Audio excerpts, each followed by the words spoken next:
Hello. ए भैया सुखीराम, कैसे हो? बड़े दिनों बाद दिखाई दिए हो। हाँ भैया, काम से फुर्सत की कहाँ, तो है। चलो छोड़ो, ये बताओ, क्या तुमने कभी राजस्थान का कठपुतली नृत्य देखा है? वहाँ का प्रसिद्ध नृत्य है। सुना तो है भैया, पर देखा नहीं कभी।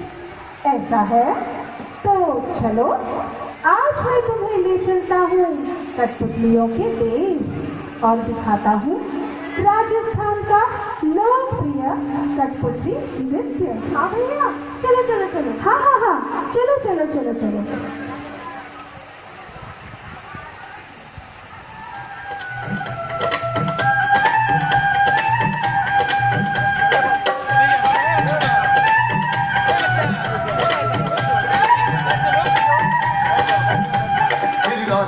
और दिन निकला जब दिन निकला तो रात चढ़ी फिर बीत गई ऐसी नींद बड़ी जब राखा बेटिया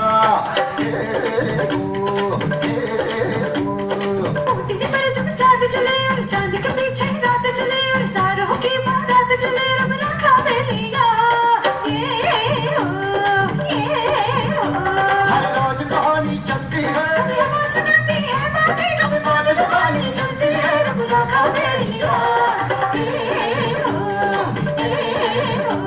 फिर रात घड़ी दिन निकला जब दिन निकला तो रात चढ़ी फिर बीत गई ऐसी नींद बड़ी जब राखा बेटिया।